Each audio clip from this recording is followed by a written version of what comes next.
Hey, what's going on, YouTube? It's your boy Brandon Bird is coming with another fun fact of history.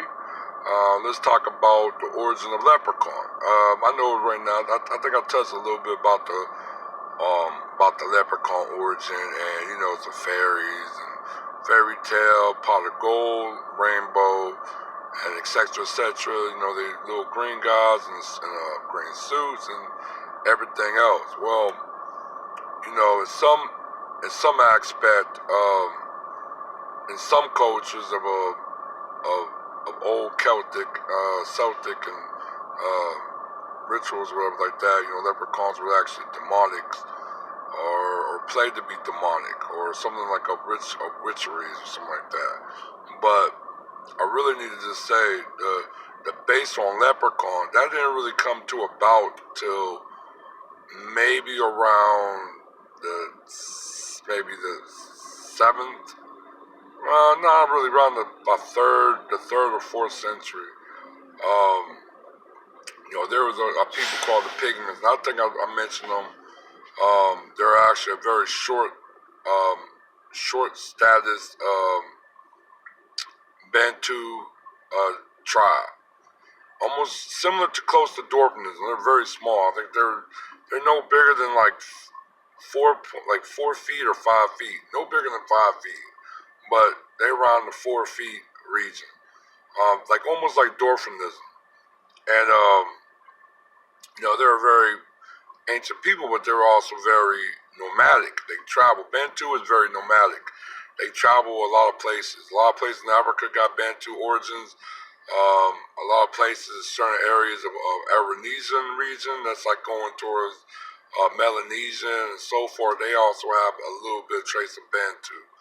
Um, but also to the area of Ireland, and maybe a little areas of rest of the other areas of British Isles.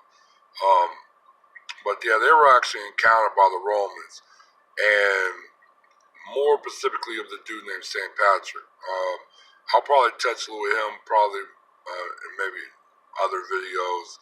But like the Druids, those are Celtic priests, and they were really known for wearing like really hooded, real dark, somewhat heavy type of clothing. But they practiced in a nature of African spirituality as well, and they got this African spirituality from the Pygmies, and it was the actual tribe that actually migrated to that area of Ireland, and a little bit in the British Isles, but mainly in Ireland. Um, when St. Patrick came, he wanted to, because like I said, the Celts were, they're also Gaelics. You know what I'm saying? That's actually a Gaelic. They're actually part of the Gaelic ethnic group. Um, very multiracial group of people. They come from a part of the Mediterranean race that a lot of people would describe in ancient time during Greek and Roman um, literature. So, the Pygmies, you know, when St. Patrick met the Pygmies, when he encountered them, he seen them. They were like short, dark men, and almost like a mythical creatures. And a lot of their pretext and oral history in Ireland, they, very ancient first settlers encountered, saying, these group very small, dark, little creatures. They said so. It was almost like mythical, and that's where the leprechaun origin really started. About when in St. Patrick's men encountered this tribe, this very old ancient tribe that is African, that is black in Ireland, that was inhabiting way before the Romans ever came to that island. Like I said, I know the Celts, they've been on that island around 8 to 9,000, 10,000 years ago, but some of that predate. I think the Bantu, I think they came around that island maybe around 3 to 4, maybe about 2 to 3,000 years.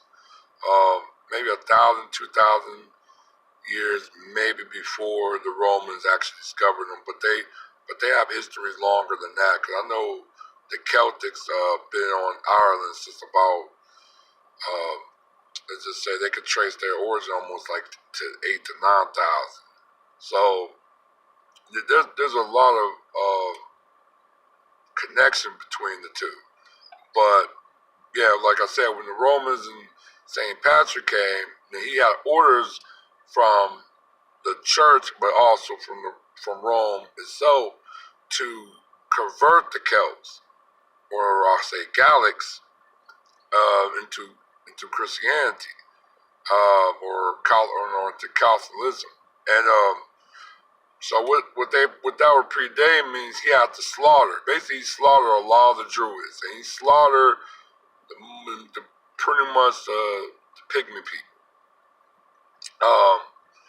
I think the records of Druids priests that he slaughtered was over 800 Druids, and they teach the African spirituality. Also, he slaughtered a huge significance of the Pygmy people.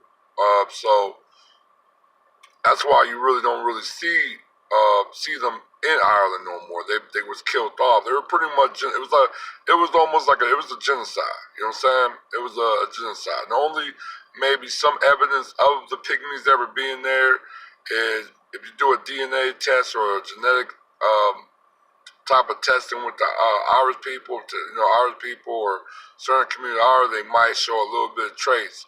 If they do have African bloodlines, they do have a trace of the Pygmy people, because like I said, they were one of the inhabited that a lot of Gaelics, when they arrived, the Celts, when they arrived, they encountered them. And this was also, but they also state in their origin that they originated from Egypt, from Kemet. They said, two, I think, of a pharaoh daughters, two daughters, was basically the mother of the Gaelic, or you want to say Celtics or Irish people in their history, in their lineage. But like I said, it was this is more like oral history, but it's been passed down for thousands of years, not just hundreds of years, but thousands of years. They can trace, they claim and trace their roots and their origin all the way back into Africa. But like I said, I think also when St. Patrick, I told a lot of people St. Patrick is not even his real name. He's actually a Roman, a very wealthy Roman. Yeah, he was he was actually abducted, and he was actually a slave for some for Celtic pirates. I won't say Irish, because Irish really, the word Irish really didn't come into existence until almost another 1,000 years. So I'll say Gaelics or Celts. But yeah, he was enslaved as a prisoner, but he actually escaped, but he became a prisoner in France for another couple years until they finally released him. So he wasn't just escaped and went back to his the British Roman territory. He actually, when he escaped, he fell into capture by the Gauls at the time, or I'll say the Gauls at the time, or I'll say Normans, because that's when that's when the Gauls started transforming from France to really into a Gaul. They were still Gaul, but they started turning more into Normans. But yeah, he got captured by them, but he learned a little bit about church. That's when he got into church, and they dignified him as a soldier, a crusader for the church and everything, for Christianity. But when he came back, it was also some payback he did with what the Celts did to him when they enslaved him. So he basically slaughtered. I mean, the number of Druids he slaughtered was astonished. Everybody talked about he ran the snakes out of Ireland, but there were no records of snakes actually being in Ireland. I know in elementary school they talk about it, but that's not the case.